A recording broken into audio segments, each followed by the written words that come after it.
오늘 말씀은 사도행전 6장, 7장, 8장에서 본문을 삼았습니다. 먼저 사도행전 6장 8에서 15절까지입니다.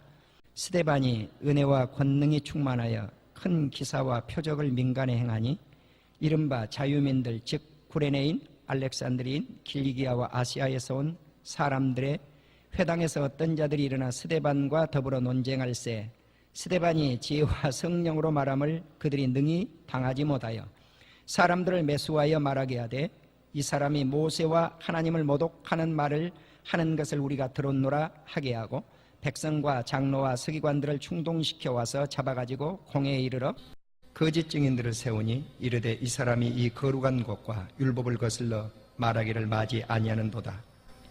그의 말에 이 나사렛 예수가 이곳을 헐고 또 모세가 우리에게 전하여 준 규례를 고치겠다 함을 우리가 들었노라 하거늘 공중 앞에 앉은 사람들이 다 스데반을 주목하여 보니 그 얼굴이 천사의 얼굴과 같더라.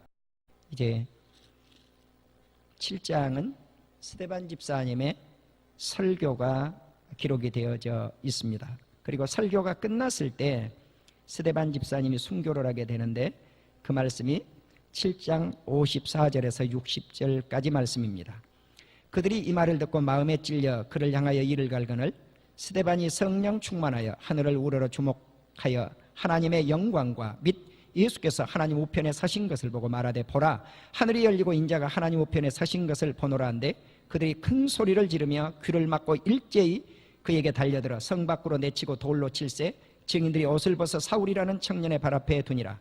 그들이 돌로 스데반을 치니 스데반이 부르짖어 이르되 주 예수여 내 영혼을 받으시옵소서. 무릎을 꿇고 크게 불러 이르되 주여 이 죄를 그들에게 돌리지 마옵소서 이 말을 하고 자니라. 계속 8장입니다. 이제 그의 죽음을 당할 때 사울이라고 하는 청년이 그 곁에 있었다고 했는데 8장 1절입니다. 사울은 그가 죽임당함을 마땅히 여기더라. 그날에 예루살렘에 있는 교회에 큰 박해가 있어 사도회에는 다 유대와 사마리아 모든 땅으로 흩어지니라.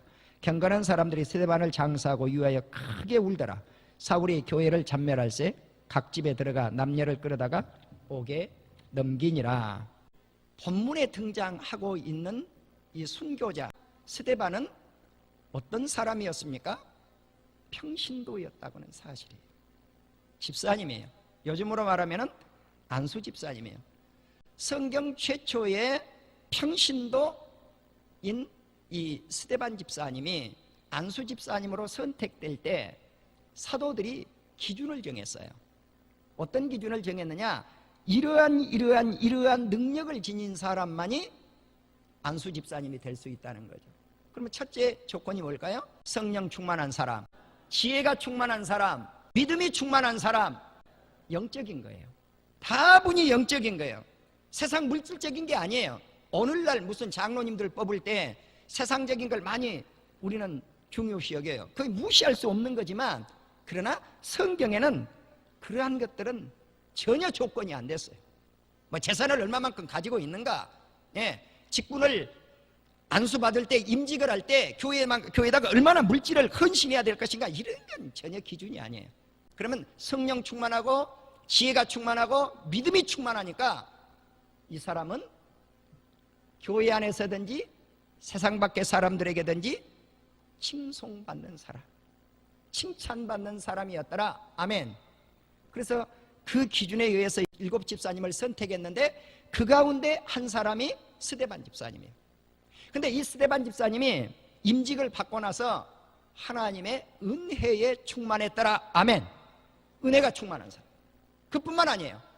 자, 성령 충만, 지혜 충만, 믿음 충만, 은혜가 충만하니까 이 사람은 어떤 것이 또 충만하는가? 능력이 있어요. 능력자예요. 그래서 권능이 충만한 사람이었더라. 아멘. 권능이 충만한 사람. 그러니까 이러한 스데반 집사님에게 여러 지역에서 온 사람들이 이제 변론을 하는 거예요.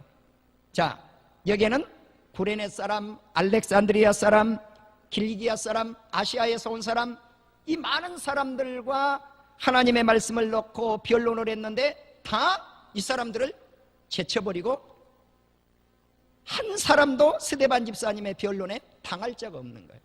자, 그러니까 이 사람들이 장꾀를 부렸어요. 사람들을 사가지고 매수를 해서 거짓으로 꾸며가지고 스데반 집사님을 모함을 해서, 그리고 공회에다가 끌어내고, 그리고 거짓말을 동원한 이 사람들을 매수를 해서 스데반 집사님을 대제사장에게 고해 바치니까 대제사장이 스데반 집사님을 잡아다가 어디 갖다 쳐넣겠어요? 감옥에 갖다 쳐넣을 수밖에 없는 거죠. 이런 상황이 벌어지는데 스데반 집사님의 얼굴은 천사와 같았더라. 아멘. 성경이 이렇게 기록을 하고 있는 거예요. 자, 그래서 이제 스데반 집사님이 많은 이스라엘 백성들, 군중, 유태인들 앞에 하나님의 말씀을 설교를 하는데 이것이 7장이에요. 사도행전 7장이에요. 그래서 아브라함부터 시작을 해서 애굽의 포로 생활, 그리고 가나안 땅 출애굽의 이야기, 그리고 마지막에 선지자들과 예수님을 죽인 장본인이 누군가? 바로 여기에 앉아있는 이스라엘 백성들 여러분들입니다 라고 지적을 했을 때 이들이 분노를 일으키는 거죠. 자, 그래서 저렇게 말한 스데반을 어떻게 하면 쳐 죽일 것인가? 우리를 살인자로 몰다니. 자, 이때부터 스데반 집사님의 설교가 끝나고 나서 반응은 스데반 집사님을 향해서 돌멩이가 날아오기 시작하는 거죠. 핍박이죠. 자, 여기에서 이제 순교가 이루어져요. 수많은 돌멩이가 날아오는데 뭐라고 말씀을 합니까? 하나님의 나라가 하늘을 쳐다보니까 열렸어요. 예수님이 인자가 하나님의 우편에 서신 것을 보지요. 하나님의 영광의 광채를 보지요. 순교할 수 있는 사람은 어떤 사람일까? 하늘이 열리는 사람. 이 세상만을 바라보는 사람이 아니라는 거예요. 하늘이 열려 있는 사람, 하늘의 세계를 바라볼 수 있는 사람, 영의 세계에 눈과 귀가 열려 있는 사람, 마음이 열려 있는 사람, 내 영혼이 하늘을 향해서 바라볼 수 있는 사람, 이 사람이 순교할 수 있다는 거예요. 자, 예수님이 보여요? 하나님이 보여요? 이러면 무섭지 않아요. 저도 안 무섭겠어요. 네, 그렇게만 해준다면 저도 순교할 수 있을 것 같아요. 아멘? 여러분 못하겠습니까? 우리 성도님들도 하실 거예요.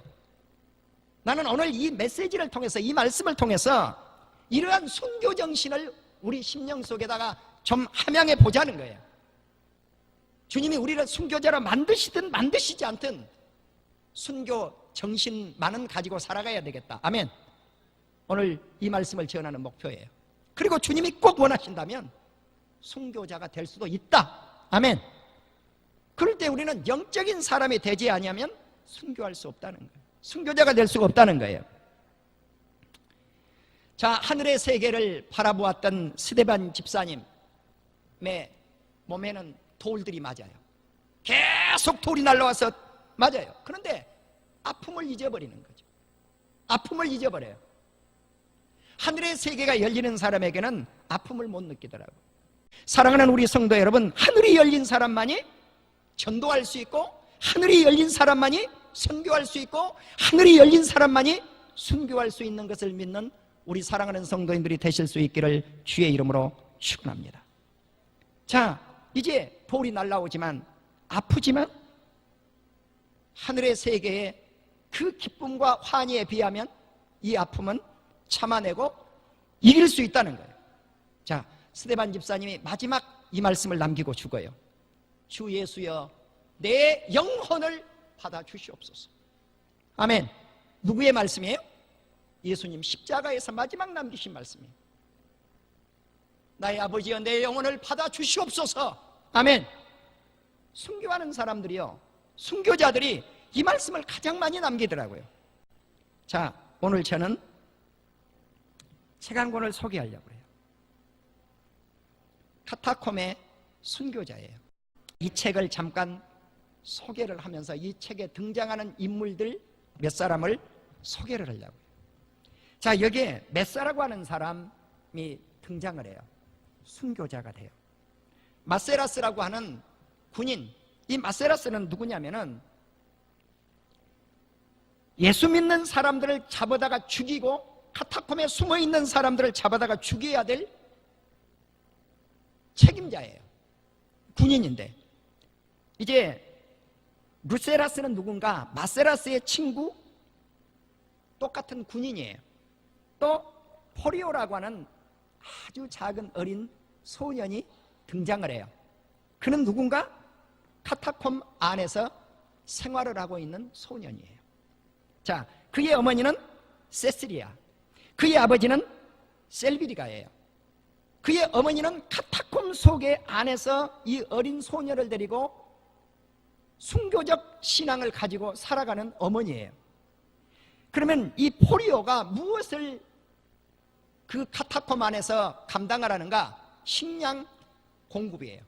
이 카타콤 안의 식량은 밤에만 이렇게 이제 밖으로 나와가지고 식량을 마련해가지고 그 지하 무덤 속으로 들어가서 공동생활을 하고 있는 그곳에다가 식량을 이렇게 제공하는 임무를 띠고 있는 아이가 포리오예요. 그래서 이 아이는 지혜롭고 똑똑한 아이예요. 그의 아버지는 셀비리가인데 로마의 영웅이에요. 전쟁에서 승리했던 아버지예요. 그러니까 아주 가장 고귀한 순수혈통을 지니고 있었던 집안인데 예수 믿는 가정이 되었어요. 그래서 카타콤 안에 살고 있는 거죠. 호노리우스라고 하는 종교 지도자가 등장을 하는데 이 지하 무덤 속에 모든 이제 예수 믿는 크리스찬들의 종교 지도자예요. 이 책에서 로마의 원형 경기장을 소개를 해요. 로마의 원형 경기장을 들어가면 그 어마어마한 원형 경기장, 이게 뭘로 사용을 했는가요? 과거에 로마 황제와 로마 사람들이, 로마 백성들이 자기들은 관중이 되고 호랑이라든가 사자라든가 이런 것들 맹수를 밖에 풀어서 사람을 물어뜯어서 죽였던 장소가 그 장소예요. 그걸 즐긴 거예요. 또 그곳은 검사들, 이 뭐 법을 변론하는 그런 검사가 아니고 이 칼을 가지고 싸우는 투사들을 검사라고 했어요. 이 검투사들이에요. 이 검사들, 검투사들이 나와서 상대방을 완전히 죽일 때까지 제압했던 장소, 그것을 피 흘림을 즐겼던 장소가 원형 경기장이에요. 자, 그런데 바로 여기에 메사라고 하는 사람이 이 카타콤의 순교자에 등장을 해요. 이 메사는 크리스찬입니다. 그런데 동물하고 싸워서는 언제든지 이겨요. 그러니까 얼마든지 사자라든가 호랑이하고는 내가 싸우겠다는 거예요. 그런데 사람을 죽이는 일에는 두 손을 들어버려요. 그래서 이제 아프리카 출신 검투사가 모든 사람을 제압하고 승리를 했어요. 죽이고 이겼어요. 그리고 등장했는데 누가 등장을 하는가? 메사가 등장을 해요. 그러니까 모든 사람을 죽였던 이제 아프리카 사람 검사가 등장을 했는데 둘이 겨루어야 되잖아요. 그러니까 이 아프리카 검사가 메사 앞에 오더니 벌벌벌 떠는 거죠. 그러면서 엉엉 울면서 자기의 칼자루를 버려버려요. 자, 무슨 말이에요? 나는 당신하고 싸울 수가 없다는 거예요. 그런데 메사가 어떤 행동을 취하는가? 그가 가까이 다가오자 칼을 집어 던져버려요. 칼을 집어 던져버려요. 자, 그리고 갑자기 손을 반짝 치겨들더니 로마 황제 앞에 이렇게 외칩니다. 저는 크리스찬입니다. 저는 야수하고는 싸울 수 있어도 인간에 대해서는 손을 대지 않겠습니다. 사람을 죽이는 일만은 하지 않겠습니다. 이때 관중들이 아우성을 치는 거예요. 괴상망측한 자식이다. 저놈을 어떻게 하라는 거예요? 죽이라고 아우성을 쳐요. 이때 아프리카 검사는 칼을 집어 던졌는데 그걸 들고 메사를 찔러서 죽여요. 여러분, 우리는 메사가 죽어가면서 아우성을 치는 영혼의 소리를 이 시간 들을 수 있기를 주의 이름으로 축원합니다. 메사는 이렇게 외쳐요. 주 예수여, 내 영혼을 받아 주시옵소서. 아멘. 누구의 소리예요? 예수 그리스도의 외침의 소리예요. 스데반 집사님의 외침의 소리예요. 이러한 때 많은 소녀들도 사자와 범에게 상대를 해야 되고 이런 때예요. 그러면 이 소녀들, 이 어린 여자아이들 아닙니까? 이 어린 여자아이들이 사자와 범하고 싸워야 돼요. 그럼 이들이 누군가? 예수 믿는 크리스찬들이에요. 그러니까 로마 원형 경기장에서 짐승의 밥이 되었던 사람들이 누구냐? 크리스찬들이었다는 사실이에요. 그런데 이렇게 불살라 죽어도, 칼에 목을 베어서 죽어도 죽음 앞에 조금도 두려워하지 않았던 것이 이 당시 로마 제국의 핍박을 받았을 때 크리스찬들의 신앙관이었다는 거예요. 죽음을 불사한다는 거예요. 알렉산더라고 하는 할아버지가 있었어요. 그는 기독교 성도들을 가리키는 교사였어요. 그는 이렇게 외쳐요. 로마의 여러분들이여, 나는 크리스찬입니다. 나의 신은 나를 위해 죽었습니다. 그러므로 나도 그를 위해서 기꺼이 나의 목숨을 바치겠습니다. 아멘. 이것이 군중들 앞에, 원형 경기장 앞에서 담대하게 외쳤던 알렉산더 교사의 외침이었어요. 자, 이제 표범이, 세 마리의 표범이 철장에서 나오자마자 알렉산더를 찢어 죽이는 데는 2, 3분밖에 걸리지 않았어요. 이 모습을 보고 있었던, 집단적으로 모여 있었던 어린 소녀들이 벌벌벌벌 떠는 거예요. 그 다음에는 누구 차례인가? 우리 차례라는 거예요. 근데 벌벌벌 떨면서 공포에 떨고 있었던 이 소녀들이 평정심을 찾아요. 그리고는 손에 손을 잡기 시작해요. 손에 손을 잡더니 이렇게 외쳐대는 거예요. 하늘을 우러러 장엄한 합창 찬양의 소리가 울려 퍼지더니, 우리를 사랑하사 그의 피로 우리 죄에서 우리를 해방하시고 그의 아버지 하나님을 위하여 우리를 나라와 제사장으로 삼으사 그에게 영광과 능력이 세세 무궁토록 있기를 원하노라. 아멘. 요한계시록 1장 5, 6절 말씀을 읽고 그들은 이 세상에서 하늘로 떠나가요. 할렐루야. 이것이 로마 제국의 핍박을 받고 있었던 시대의 이야기들이에요. 이 모습을 가만히 지켜보고 있었던 군의대장 마세라스가, 야, 저 사람들은 어떻게 저렇게 죽어가냐? 어떻게 저렇게 장엄하게 죽어가느냐? 죽음을 불사르고 어떻게 죽음 앞에 무서워하지 않느냐? 도대체 저 사람들은 누굴까? 궁금증이 일어난 거예요. 그래서 이제 마세라스가 어느 날은 하루에 로마의 카타콤 주변을 이렇게 걸었다가 왔다가 걸었다가 하는데 아무도 카타콤에서 빠져나온 사람이 없어요. 해가 뉘엿뉘엿 이렇게 저물어갈 무렵에 한 어른과 한 아이가 거기에서 카타콤에서 나오는 것을 보게 돼요. 이 아이는 마세라스에 의해, 손에 의해서 잡혔는데 한 사람은 카타콤 속으로 도망을 가버리는 거죠. 그 아이 소년의 이름이 포리오예요. 포리오를 잡아가지고 나를 카타콤으로 안내를 좀 해다오. 그러니까 포리오가, 우리는 그럴 수 없습니다.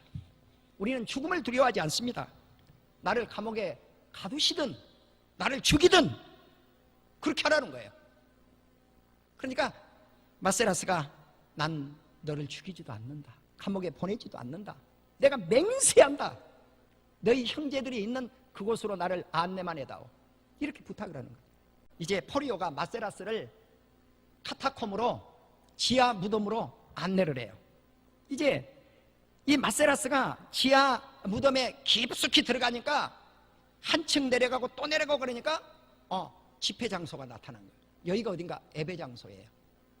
사람들이 많이 모여 있는데 이 사람들을 보니까 얼굴이 어때요? 햇빛을 못 보고 사니까 초췌하지요. 뼈는 앙상하게 보이지요. 말랐지요. 그런데 이 사람들이 다 행복해하고 평화롭게 그렇게 사는 거예요. 그래서 이 마세라스는 거기에 종교 지도자 호노리오스에 의해서 개종이 되어져요. 예수 그리스도의 십자가가 무엇인지, 부활이 무엇인지, 영생이 무엇인지, 생명이 무엇인지, 천국이 무엇인지, 이것을 그곳에서 배워서 그는 개종을 하게 돼요. 아멘. 그래서 그가 어떻게 하는가? 카타콤에서 살아요. 카타콤에서 산다고요. 그리고 그의 임무는 가장 소중한 임무가 뭔가? 식량을 이제 그 어린 소년 포리오와 함께 식량을 밖에서 구해다가 제공하는 일을 해요. 그런데 그 일을 하다가 어느 날 로마 병사들에게 잡힐 위기를 만나요. 그런데 마세라스는 빠져나왔는데 누가 잡히고 말았는가? 포리오가 잡히고 말았어요. 그래서 이 포리오가 감옥에 들어가게 돼요. 예. 그런데 이제 이 마세라스가 자기 친구인 루세라스를 찾아가요. 야, 내가 감옥에 갇히고 내가 저 소년 대신 죽으면 안 되겠냐? 나를 그렇게 좀 해다오. 친구를 위해서 목숨을 버리면 이보다 더 큰 사랑은 없나니. 아멘. 이 정신을 가지고 마세라스가 그의 친구 루세라스에게 부탁을 하는데 루세라스가 거절을 해요. 그래서 할 수 없이 이제 마세라스는 지하 무덤으로 돌아오게 됩니다. 그러니까 지하의 무덤의 안에 있었던 포리오의 어머니 세시리아는 이 아들을 그리워하고 그렇게 하다가 카타콤 안에서 순교를 하고 말아요. 자, 이제 이렇게 되어서 포리오는 어떻게 됩니까? 호랑이가 이 포리오를 죽이려고 하는 그때에 포리오는 계속 기도를 하고 있었어요. 그럼 마지막 기도예요.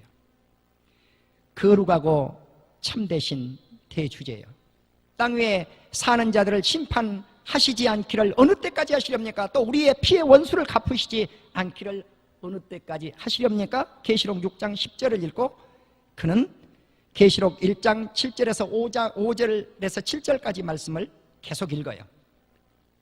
보십시오. 그가 구름을 타고 오십니다. 모든 눈이 그를 볼 것입니다. 이런 말씀을 쭉 외쳐요. 그때에 그가 이렇게 말씀을 남겨요. 어머니 계신 곳으로 가겠습니다. 주님이시여 저의 혼을 받아 주시옵소서. 아멘. 그러니까 포리오가 마지막에 남기고 있는 말씀도 무엇인가? 나의 영혼을 받아달라는 거예요. 내 어머니, 순교하신 우리 어머니 곁으로 가겠습니다. 그런데 놀라운 광경이 벌어져요. 어떻게 했겠어요? 이것을 구경하고 있던 로마의 관중들, 로마의 원형 경기장에서 감상하고 있었던 이들은 또 외쳐대죠. 죽여라고. 이때 포리오는 순교를 당하고 하나님의 품에 안겼는데 갑자기 원형 경기장에 놀라운 소리 한 소리가 외쳐대기 시작했어요. 죽음아, 내 이김이 어디 있느냐? 죽음아, 네 가시가 어디 있느냐? 그러나 감사해야 할 것은 우리 주 예수 그리스도를 통하여 우리에게 승리를 주신 것입니다. 고린도전서 15장 55절과 57절 말씀이 이 원형 경기장에 울려 퍼지게 돼요. 마세라스가 이 원형 경기장에 포리오가 죽는 그 광경 그곳에 나타난 거예요. 그리고 모든 군중 앞에 이렇게 하나님의 말씀을 외쳤어요. 그는 잡혔어요. 자, 죽음 일보 직전에 그를 그의 친구 루세라스가 꺼내가지고 감옥에서 하룻밤 살면서 야, 너 꼭 이렇게 해야 되겠니? 너 꼭 이렇게 해야 되겠니? 아무리 막아보려고 해도 막을 길이 없었어요. 그래서 마세라스가 이제 순교를 당하게 됩니다. 자, 그리고 이제 그의 친구 루세라스가 야, 이 친구의 장례식장은 내가 그래도 참여해 보아야 되지 않겠는가? 카타콤 안에서 장례식이 치러지게 되어지는데 호노리우스가 찾아왔어요. 종교 지도자 호노리우스가 제라도 좀, 타다 남은 제다라도 좀 달라. 그러면 장례를 치르겠다. 그러니까 내가 그 장례식에 동참하겠다. 그래서 쾌히 허락을 하고 친구의 장례식을 카타콤 안에서 치른 후에 이제 루세라스는 종교 지도자 호노리우스를 자기 집에 데려다가 그가 끝까지 보살펴 주었어요. 그런데 이제 호노리우스에 의해서 복음을 접하게 됐어요. 자, 그런데 그는 거절을 해요. 받아들이지 않다가 인생이 거의 끝나갈 때 이런 말씀을 남겨요. 자, 이 말씀은 이 책 219페이지에 등장을 하는데요. 부귀도 명예도 권력도 그에게 있어서는 공허한 것에 지나지 않았습니다. 그의 생활은 슬픔으로 물들여져서 아무도 그를 고칠 수 없었습니다. 그러나 신의 성령은 마침내 그를 붙잡았습니다. 그렇습니다. 우리 하나님의 성령만이 붙잡아서 새로운 생명체로 탄생을 시켰습니다. 사랑하는 우리 성도 여러분, 오늘 우리는 스데반 집사님의 순교를 통해서 초대교회가 어떻게 변화되었습니까? 스데반 집사님 곁에는 그 유명했던 바울이 있었어요. 사울이 있었어요. 뭐 성경이 박수 쳤다고는 안 나오지만 그런 박수 쳤어요. 네, 그런 박수를 치고 좋아했어요. 누가 죽어갈 때? 스데반 집사님 죽어갈 때. 여러분, 마치 로마의 원형 경기장에서 그 수많은 순교자들이 죽음을 맞이할 때 관중들은 그들은 좋아했다고요. 낄끌거리고 웃었다고요. 네. 그런데 그렇게 낄끌거리고 웃었던 사울이 바울이 되어서 다메섹 도상에서 예수 그리스도를 만나더니 다메섹 도상에 예수 믿으라고 외치는 복음 전도자가 되었고, 신약의 가장 위대한 전도자 가운데 한 사람을 들라고 하면 단연 사도 바울이 아니겠습니까? 사랑하는 우리 성도 여러분, 오늘 우리는 이러한 말씀을 통해서 스데반 집사님의 순교, 스데반 집사님의 순교자가 된 이 신앙은 결코 헛되지 않았다는 거예요.